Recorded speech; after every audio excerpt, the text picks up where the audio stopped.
தக் லைஃப் படத்துடைய விழாவில் கமலஹாசன் தமிழிலிருந்து பிறந்ததுதான் கன்னடம் அப்படின்னு சொன்னது இன்னைக்கு கர்நாடகாவில் மிகப்பெரிய சர்ச்சையாக மாற்றப்பட்டிருக்கு. கர்நாடகா உயர்நீதிமன்றத்தினுடைய நீதிபதி கமலஹாசனை பார்த்து நீங்கள் மன்னிப்பு கேட்கணும், மன்னிப்பு கேட்க முடியாத அளவுக்கு உங்களுக்கு என்ன ஈகோ இருக்கு, நீங்க உங்க படத்தை ரிலீஸ் பண்ணி கர்நாடகாவில் காசு பார்க்கணும்னா நீங்க கர்நாடக மக்களுடைய மனசை புண்படுத்தி இருக்கீங்க, நீங்க அதுக்கு மன்னிப்பு கேட்டுதான் ஆகணும் அப்படின்னு பேசினதும் சர்ச்சையா மாறி இருக்கு. அடிப்படையில் இந்த விவகாரத்தில் என்ன நடக்குது அப்படின்னு பார்த்தோம்னா, தக் லைஃப் பட விழாவில் கமலஹாசன் அங்க இருக்கக்கூடிய நடிகர் சிவராஜ்குமார், கன்னட நடிகர், அவரை பார்த்து பேசுறாரு. அப்ப தன்னுடைய அன்பை பகிர்ற வகையில தான் அவர் ஒரு கருத்தை வெளிப்படுத்துறார். தமிழிலிருந்து வந்ததுதான் கன்னடம் அப்படிங்கிற அடிப்படையில் நீங்களும் எங்களில் ஒருவர் அப்படிங்கிற மாதிரி என்னுடைய சகோதரர் அப்படிங்கறத தான் அவர் சொல்ல வராரு. இதுல மனசை புண்படுத்திட்டாங்க அப்படின்னா எங்க யாரோட மனசை புண்படுத்திட்டாங்க அப்படின்னு தெரியல.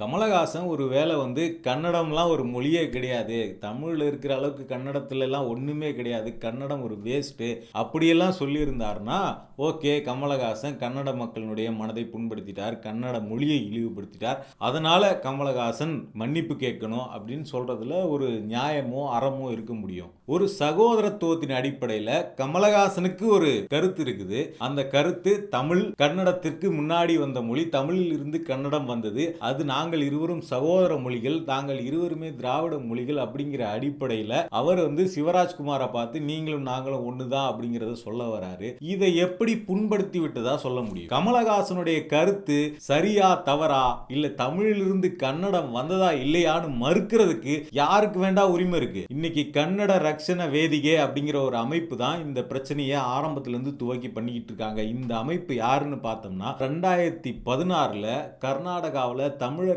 மேல கடுமையான தாக்குதல் நடத்தப்பட்டுச்சு. இந்த காவிரி மேலாண்மை வாரியம் அந்த விவகாரத்தை ஒட்டி மிகப்பெரிய தாக்குதல் தமிழர்கள் மேல கர்நாடகாவில் நடத்தப்பட்டுச்சு. தமிழர்களுடைய அந்த பேருந்துகள்லாம் அங்க கொளுத்தப்பட்டுச்சு. தமிழ்நாட்டு நம்பர் பிளேட் உள்ள வாகனத்தெல்லாம் நிறுத்தி தமிழர்கள் தாக்கப்பட்டாங்க. இந்த மாதிரியான ஒரு கலவரத்தை தமிழர்களுக்கு எதிராக அங்க தூண்டிவிட்ட ஒரு அமைப்பா தான் இந்த கன்னட ரக்ஷண வேதிகைங்கிற அமைப்பு இருக்குது. அதே அமைப்பு தான் இன்னைக்கு கமலஹாசனுடைய இந்த ஒரு சினிமா மேடையில ஒரு சாதாரணமாக ஒரு அன்பை பகிர்ற வகையில பேசின பேச்சை இன்னைக்கு மிகப்பெரிய சர்ச்சையா மாத்தி நிறுத்தி இருக்கு. அப்படிப்பட்ட ஒரு அமைப்பு, அந்த அமைப்பு நாங்க தியேட்டர்ல உங்க படத்தை திரையிட விட மாட்டோம் அப்படின்னு எச்சரிக்கை பண்றாங்க, மிரட்டுறாங்க. அதாவது இந்தியாவில் சென்சார் போர்டினுடைய சர்டிபிகேட் வாங்கி படத்தை வெளியிட தயாரா இருக்கிறாங்க. ரிலீஸ் டேட் அறிவிச்சாச்சு, டிஸ்ட்ரிபியூஷன் கொடுத்தாச்சு, எல்லாமே பண்ணியாச்சு. இந்த சமயத்துல நாங்க படத்தை திரையிட விட மாட்டோம் அப்படின்னு சொல்றாங்க. எதுக்காகனா படத்துல சொல்லப்பட்ட கருத்துக்காக கூட இல்ல, மேடையில சொல்லப்பட்ட ஒரு கருத்துக்காக நாங்க படத்தையே திரையிட விட மாட்டோம் அப்படின்னு மிரட்டுறாங்க.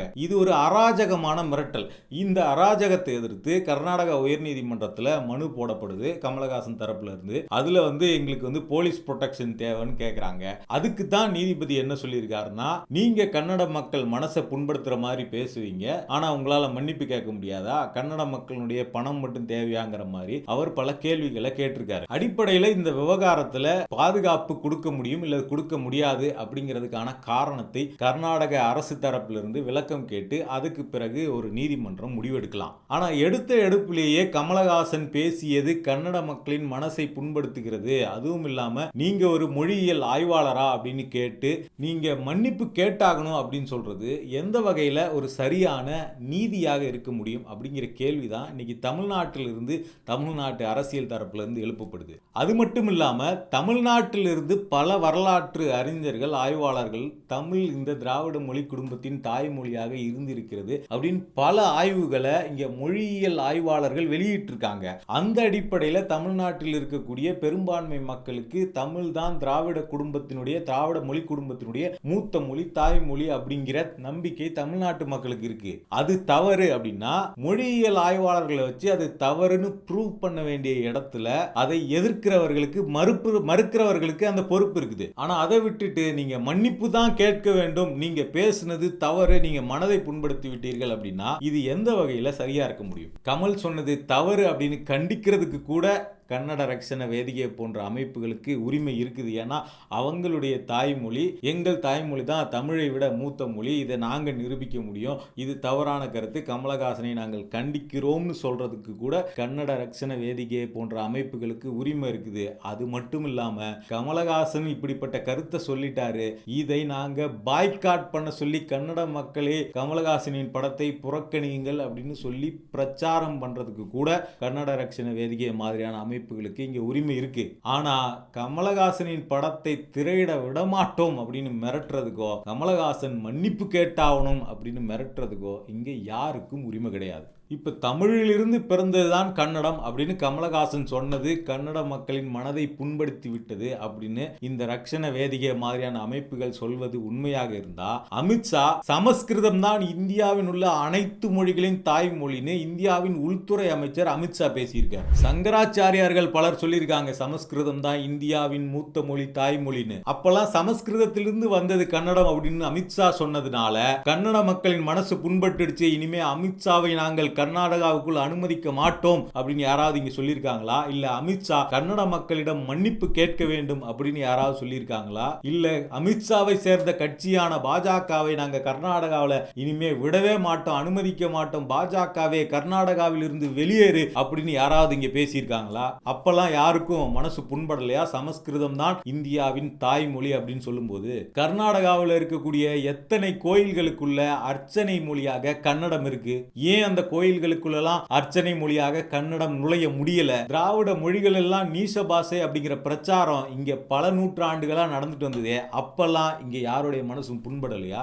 ஏன் கர்நாடகாவின் கோயில்களுக்குள் கன்னடம் அர்ச்சனை மொழியாக இருக்க முடியாது, கன்னடம் ஏன் கடவுளின் மொழியாக இருக்கக்கூடாதுன்னு இந்த அமைப்புகள்லாம் ஏன் இன்னைக்கு வரைக்கும் கேள்வி கேட்கல? அப்ப கன்னட மொழியை கோயில்களுக்குள் விடமாட்டோம் என்று சொல்றவங்க எல்லாம் கன்னடத்துக்கு எதிரானவர்கள், கர்நாடகாவுக்கு எதிரானவர்கள், கர்நாடக மக்களின் மனசை புண்படுத்தி விட்டார்கள் சொல்லிட்டு அவங்கெல்லாம் கர்நாடகாவிலே இருக்க முடியாது, அவங்கெல்லாம் இங்க மன்னிப்பு கேட்கணும் அப்படின்னு யாராவது கேள்வி கேட்டிருக்காங்களா? இதுல தமிழிசை சவுந்தரராஜன் சொல்றாங்க பாஜகவுல இருந்து கமலஹாசன் மன்னிப்பு கேட்கணும், எதுக்கு அவருக்கு இந்த ஈகோ, மன்னிப்பு கேட்கணும் அவரு அப்படின்றாங்க. சமஸ்கிருதம் தான் இந்தியாவின் தாய்மொழின்னு அமித்ஷா சொன்னதுக்காக தமிழர்களிடம் அமித்ஷா மன்னிப்பு கேட்கணும்னு தமிழிசை சவுந்தரராஜன் சொல்லுவாங்களா? அப்படி அமித்ஷா ஒருவேளை நான் மன்னிப்பு கேட்க முடியாது அப்படின்னு சொல்லிட்டாருன்னா அது அமித்ஷாவினுடைய ஈகோ அப்படின்னு தமிழிசை சவுந்தரராஜன் சொல்ல முடியுமா? இந்த லிங்குஸ்டிக் ஹிஸ்டரிங்கிறதோ இன்ன பிற வரலாறு குறித்தான விவாதங்கள் அப்படிங்கிறதோ ஒவ்வொரு வரலாற்று ஆய்வாளர்களுக்கும் இடையிலும் சரி, ஒவ்வொரு மொழியியல் ஆய்வாளர்களுக்கும் இடையிலும் சரி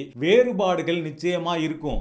இது ஒரு நீண்ட விவாதம். இந்த டிபேட்டை பொறுத்த வரைக்கும் ஒவ்வொரு மொழியியல் ஆய்வாளர்களுக்கும் பர்செப்ஷன் மாறுபடுறது அப்படிங்கிறது இயல்பான ஒண்ணு. இதுல இது சரி இது தவறு அப்படின்னு மறுக்கலாமே தவிர இதை இழிவுபடுத்துறதுக்காக இதை பண்றாங்க அப்படின்னு மிரட்டுறது அப்படிங்கிறது எந்த வகையிலும் ஜனநாயகமா இருக்க முடியாது. கருத்து சுதந்திரம் அப்படிங்கிற பேர்ல எந்த ஒரு குறிப்பிட்ட வெகுஜன மக்களுக்கும் அவங்களுடைய மனதை புண்படுத்துற மாதிரி நீங்க வேணும்னே செயல்படக்கூடாது அப்படின்னு நீதிபதி சொல்லியிருக்காரு. ஆனா உண்மையில மொழியியல் ஆய்வுகளை எடுத்து பார்த்தோம்னா தமிழ்தான் இந்தியாவின் மூத்த மொழி அப்படின்னு சொல்லக்கூடிய ஆய்வுகளும் இருக்கத்தான் செய்யும். சமஸ்கிருதம் தான் இந்தியாவின் மூத்த மொழி அப்படின்னு சொல்லக்கூடிய ஆய்வுகளும் இருக்கத்தான் செய்யும். இது ரெண்டுமே இல்லாத பழங்குடி மொழிகள் தான் இந்தியாவின் மூத்த மொழி அப்படின்னு சொல்லக்கூடிய ஆய்வுகளும் இருக்கத்தான் செய்யும். இதுல இந்த மாதிரியான வரலாற்று கருத்து ஒரு சமூகத்தின் மனதை புண்படுத்துது அப்படின்னு சொல்றது அப்படிங்கிறதே ஏற்றுக்கொள்ள முடியாத ஒண்ணு. அப்படி ஒருவேளை கமலஹாசன் செய்தது குற்றம் அப்படின்னு நீதிமன்றம் கருதுனா சட்டப்படி அவருடைய பேச்சுக்காக அவர் மீது என்ன தண்டனையோ அதை கர்நாடக அரசு மூலமாக அல்லது நீதிமன்றம் மூலமாக நீதிமன்றம் கமலஹாசன் என்ற தனிநபர் மீது தான் சட்ட நடவடிக்கை எடுக்க முடியும். அவருடைய படத்தை இதை காரணமாக காட்டினா ரிலீஸ் பண்ண முடியாது, அதுக்கு பாதுகாப்பு கொடுக்க முடியாது அப்படின்னு சொல்றதே நமக்கு கவலை அளிக்கக்கூடிய விஷயமா இருக்குது. இதுதான் உண்மையில கருத்து சுதந்திரத்துக்கு எதிராக ஒரு விஷயத்தை நீதிமன்றமே செயல்படுத்தி இருக்கிறதோ அப்படிங்கிற கவலை நமக்கு ஏற்படுது. அது மட்டும் இல்ல, இங்க இந்தியாவினுடைய பழம் பெரும் நாகரிகமான சிந்து சமவெளி நாகரிகம் இருக்குல்ல, அந்த நாகரிகத்தையே இன்னைக்கு அது சிந்து சமவெளி நாகரிகம் கிடையாது, சரஸ்வதி நாகரிகம் அப்படின்னு சொல்லிட்டு அந்த நாகரிகத்தை ஆரியமயமாக்கல் செய்கிற வேலையை தொடர்ச்சியாக இங்க ஆளும் அரசு செய்து கொண்டிருக்கிறது. அப்ப அப்படிப்பட்ட முயற்சிங்கிறது இந்தியாவின் அனைத்து பூர்வீக மக்களையும் இழிவுபடுத்துற செயலா இங்க பார்க்க முடியாதா என்ன? இந்த விவகாரத்தை பொறுத்த வரைக்கும் தமிழ்நாடும் சரி, கர்நாடகாவும் சரி, கர்நாடகாவில் கூட பார்த்தோம்னா சமீபத்தில் இந்தி எதிர்ப்பு போராட்டம் அப்படிங்கிறது பெரிய அளவில் அங்கங்க தொடர்ச்சியா நடந்துகிட்டே இருந்ததை நம்ம பார்க்க முடியுது. இந்தி இங்கு திணிக்கப்படுது, இங்கு எங்கள் மொழியை தவிர எங்கள் தாய்மொழியின் மீது வேற எந்த ஆதிக்க மொழியும் திணிக்கப்படுவதை நாங்கள் ஏற்றுக்கொள்ள மாட்டோம் அப்படின்னு எப்படி தமிழ்நாடு இந்தி எதிர்ப்பு அப்படிங்கிறதை நீண்ட காலமாக உறுதியாக பின்பற்றி வருதோ அதே பாணியை சமீப காலத்தில் கர்நாடகாவிலும் அந்த ஒரு சண்டை நடக்கிறத நம்ம பார்த்தோம். அப்ப இந்திய ஆதிக்கத்துக்கு எதிரான ஒரு குரல் கர்நாடகாவில் எழுந்துகிட்டு இருக்கும்போது அதை மடைமாற்ற வகையில், அதை மட்டுப்படுத்துற வகையில் தான் இன்னைக்கு பார்த்தோம்னா தமிழ் வெர்சஸ் கன்னடம் அப்படிங்கிற விவாதம் கமலினுடைய ஒரு சாதாரண சினிமா அரங்கத்தில் பேசப்பட்ட ஒரு பேச்சை பயன்படுத்தி இங்க மாத்திருக்காங்க. இந்த தமிழ் வெர்சஸ் கன்னடம் சண்டையில தமிழ்நாட்டுக்கோ அல்லது கர்நாடகாவுக்கோ எந்த ஒரு லாபமோ எந்த ஒரு நன்மையோ இருக்குதான்னு பார்த்தோம்னா எதுவுமே கிடையாது.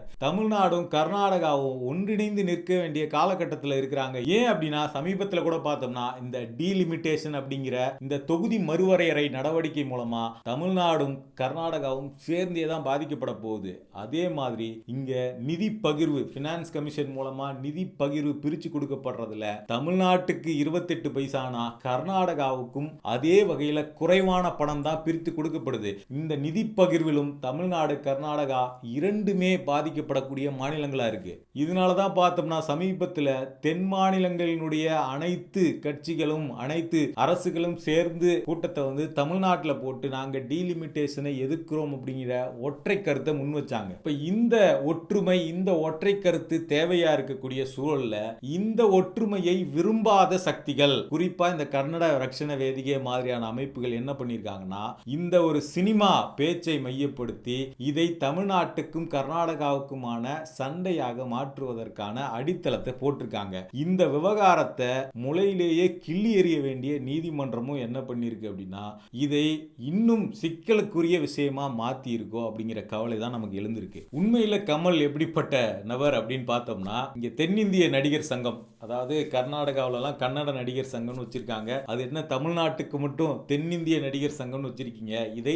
தமிழ்நாடு நடிகர் சங்கம் அப்படின்னு மாற்றணும் அப்படின்னு இங்க தமிழ்நாட்டில இருந்து எதிர்ப்பு குரல்கள் எழுந்தப்ப நடிகர் ரஜினிகாந்த் மாதிரியானவர்கள் கூட என்ன பண்ணாங்கன்னா தென்னிந்திய நடிகர் சங்கத்தை தமிழ்நாடு நடிகர் சங்கம்னு மாற்றணும் அப்படின்னு சொன்னாங்க. அப்ப கூட கமலஹாசன்லாம் என்ன சொன்னார் அப்படின்னா இது தென்னிந்திய நடிகர் சங்கங்கிறத இந்திய நடிகர் சங்கம் மாற்றணும் அப்படின்னு வித்தியாசமான ஒரு கதையை சொன்னார். அப்படிப்பட்ட ஒருத்தர் தான் இவங்க என்ன பண்றாங்கன்னா கன்னடத்துக்கு எதிராக கன்னட மக்களை இழிவுபடுத்துற வகையில பேசிட்டாரு அப்படின்லாம் கிளப்பி விட்டு இங்க பிரச்சனை பண்ணிக்கிட்டு இருக்காங்க. அடிப்படையில் கமலின் அரசியல் கருத்துக்கள், கமலினுடைய அரசியல் ஸ்டாண்ட், இதையெல்லாம் தாண்டி இந்த விவகாரத்தில் கமல் பேசியது அப்படிங்கிறது ஒரு சாதாரணமான நிகழ்வு. இதுல கன்னட மக்களை இழிவுபடுத்துற வகையில எங்கேயும் எதுவும் நடக்கல. இந்த விவகாரத்தில் கமல் தன்னுடைய ஸ்டாண்ட்ல உறுதியா இருப்பது அப்படிங்கிறதும் வரவேற்கத்தக்க சரியான முடிவு. தக் லைஃப் படம் கர்நாடகாவில் 5ஆம் தேதி ரிலீஸ் ஆகாது அப்படின்னு அறிவிக்கப்பட்டிருக்கு.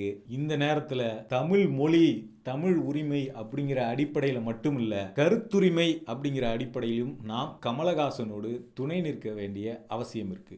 யூட்டன் அப்படிங்கிறது பொய் செய்திகளை முறியடிக்கிறதுக்காகவும் வெறுப்பை வீழ்த்துறதுக்காகவும் சுதந்திரமாக நடத்தப்படுற ஒரு ஊடகம். இந்த ஊடகம் எந்த ஒரு அரசியல் கட்சியினுடைய நிதியிலும் நடத்தப்படுற ஊடகம் கிடையாது. மக்களாகிய நீங்க கொடுக்குற பணத்திலும் யூடியூப், கூகுள் ஆட்ஸ் மாதிரி வரக்கூடிய பணத்திலும் தான் இந்த ஊடகம் நடத்தப்படுது. யூட்டன் செய்கிற இந்த வேலை முக்கியமானது, இது சரியா இருக்குது அப்படின்னு நீங்க நினைச்சீங்கன்னா ஸ்கிரீன்ல தெரிகிற இந்த QR கோடு மூலமா உங்களால் முடிஞ்ச டொனேஷன் அனுப்பி யூட்டனுடைய வளர்ச்சிக்கு உதவுங்க. இந்த QR கோடை ஸ்கேன் பண்ணுறதுல ஏதாவது சிக்கல் இருந்தது அப்படின்னா இந்த வீடியோக்கு கீழே டிஸ்கிரிப்ஷனில் சப்போர்ட் அவர் ஃபேக்ட் செக் இனிஷியேட்டிவ்ஸ் அப்படின்னு ஒரு லிங்க் இருக்குது. அந்த லிங்கை கிளிக் பண்ணியும் நீங்கள் உங்களால் முடிஞ்ச டொனேஷனை அனுப்பி வைக்கலாம். தொடர்ச்சியாக இந்த மாதிரியான தகவல்களை தெரிஞ்சுக்க யூட்டனை சப்ஸ்கிரைப் பண்ணுங்கள்.